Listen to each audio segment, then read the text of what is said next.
ہم یہ بات بہت دنوں سے کر رہے ہیں لگاتار کہ اسٹریٹ آف ہارمز اگر بند ہو گیا تو پھر کیا ہوگا، آئل کی پرائسز کہاں جائیں گی، اسٹاک مارکیٹ پہ کیا افیکٹ پڑے گا۔ خلیجی ممالک کا 80% سے زائد پانی، راشن جو خوراک ہے یہ اسٹریٹ آف ہارمز کے تھرو آتی ہے۔ اس کے بعد پوری دنیا کی 20% آئل جو ہے وہ اسٹریٹ آف ہارمز سے سپلائی ہوتا ہے۔ 25% سے زائد LNG پوری دنیا کے اندر اسٹریٹ آف ہارمز سے سپلائی ہوتا ہے۔ اب جناب اس کے کہیں نہ کہیں کچھ ڈراسٹک افیکٹس آنا شروع ہو گئے ہیں۔ تیل کمپنیوں نے پیٹرول پمپس کو تیل کی فراہمی محدود کر دی ہے، پاکستان کی بات ہو رہی ہے، اور سپلائی کے آرڈر کینسل کرنا شروع کر دیے ہیں۔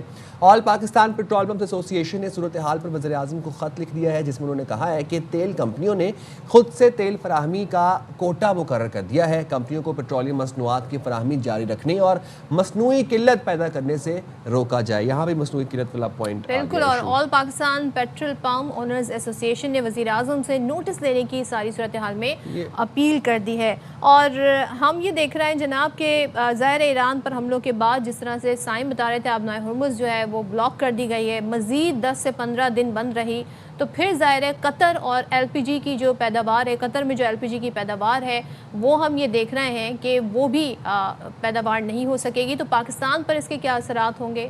پہنچ نہیں سکے گی، ظاہر ہے یہ ایک ظاہر ہے وہاں پہ سارا جو آمد رفت کا ایک ٹرانسپورٹیشن کا سسٹم ہے وہ بھی بند ہوا ہے۔ سو کیا پیٹرول کی کمی کا مسئلہ ہو سکتا ہے؟ یہ تمام تر صورتحال ہے، اسی پر ہم بات کر لیتے ہیں۔ ماہر توانائی امور ارشد ایچ عباسی صاحب ہمارے ساتھ موجود ہیں۔ تھینک یو سو مچ ارشد صاحب فار جوائننگ اس۔ سب سے پہلے تو بتائیے گا کتنا ریلائنس ہے آبنائے ہرمز پر، تیل کی قیمت روزانہ بڑھ رہی ہے، اور ظاہر ہے گلف کنٹریز میں تو کھانے کی سپلائی بھی چاہیے، فریش واٹر کی سپلائی بھی چاہیے، اگر تو ڈی سیلینیشن پلانٹ پہ اٹیک کر دیتا ہے ایران تو اور مشکل ہو جائے گی گلف کنٹریز کے لیے، کیونکہ ان کے یہاں میٹھا پانی نہیں ہے۔ سب پہلے تو ہمیں تیل کے ذخائر کے حوالے سے بتائیے گا کتنے دن تک کے ہیں جو ریزرو میں رکھے جا سکتے ہیں؟ صدف، بڑا اچھا آپ نے جس موضوع میں مجھے بلایا ہے، اس میں چونکہ میری اپنی انوالومنٹ رہی ہے۔ پہلی بات یہ کہ اس طرح کا کسی قسم جنگی ماحول یا جنگ جیسا انوائرمنٹ جب بن جائے تو کیا کرنا چاہیے؟ اس کے لیے 1983 میں ضیاء الحق محروم نے ایک ڈاکٹرین بنائی تھی۔ اس میں انہوں نے یہ کہا تھا کہ پاکستان میں پیٹرولیم پروڈکٹ ہمارے پاس 45 دن کی ہونی چاہیے، تاکہ اگر کوئی جنگ ہو جائے یا اسٹیٹ آف ہارمز بند ہو جائے، کچھ ہو جائے، تو طوفان آ جائے، ہمیں کسی قسم کی قلت کا سامنا نہ کرنا پڑے۔ اس کے بعد بالکل 2006 میں، یعنی آج سے 20 سال پہلے سپٹمبر 2006 میں ایک اور ڈاکٹرائن بنی جنرل مشرف کے دور میں، اور وہ یہ تھا کہ کم از کم پاکستان میں 60 دن کا آئل کا، ڈیزل کا، پیٹرول کا اس کا ذخیرہ ہونا چاہیے، تاکہ ایسی کوئی انہونی کیفیت آ جائے تو ہمیں پیٹرول کی قیمت بڑھنے کا یا ڈیزل کی قیمت بڑھنے کا کوئی اثر عوام پہ نہ آئے۔ دیکھیے پیٹرول ابھی کروڈ آئل تو چلا جائے گا 100 پہ، جب 100 پہ آئے گا تو پتہ نہیں کہاں پہ کیا ہوگا۔ اس کے بعد آپ جس بندے سے بات کر رہی ہیں، میرا نام ارشد عباسی، 2012 میں نے ایک والنٹیرلی ایک ماہ لگا کے اس وقت کے چیئرمین ہوگا کوئی ایک اور کنٹیجنٹ اسی پہ ایک فیزیبلٹی پوری رپورٹ بنا کے دی۔ 2012 کے بعد اور آج تک خاموشی رہی ہے۔ البتہ ایک بات بتاؤں، 2022 میں یہاں پہ چائنیز کمپنی سب سے بڑی آئی تھی۔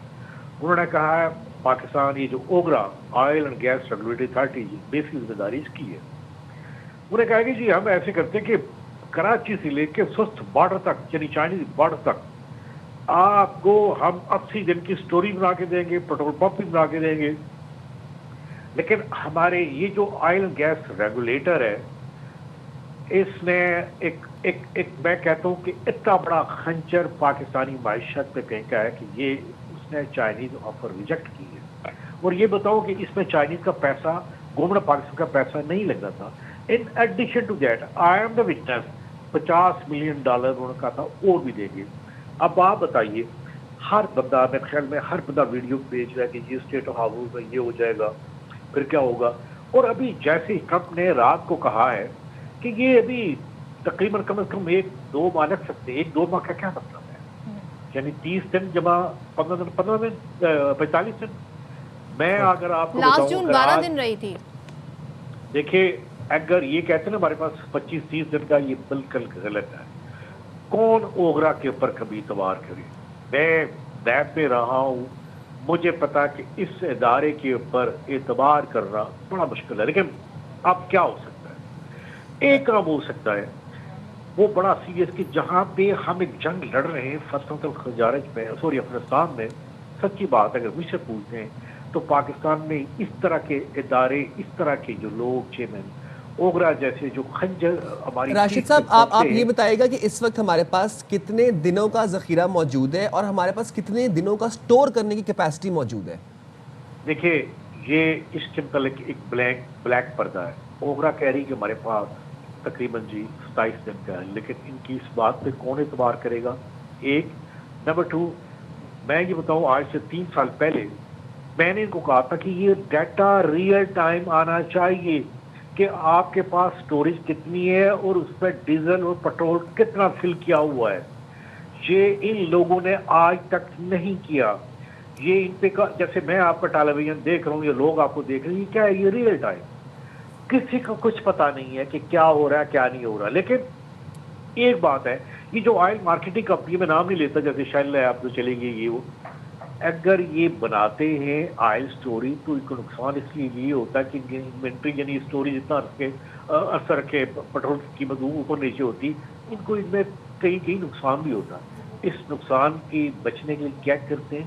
یہ اوگرا کی ٹاپ مینجمنٹ کو، ممبر آئل کو، چیئرمین کو ملاتے ہیں، کبھی بھی وہ سٹوریج نہیں دکھاتے جو کہ ایز پر میں نے کہا 60 دن کی ہونی چاہیے. یہ 2006 میں وار ڈاکٹرائن کیبنٹ ریجن میں ابھی بھی آرکائیو میں پڑا ہوا ہے کہ یہ مینڈیٹری تھا ہماری. آج آپ نے 60 دن کی بات کی. ارشد صاحب ساتھ ہی رہیے گا.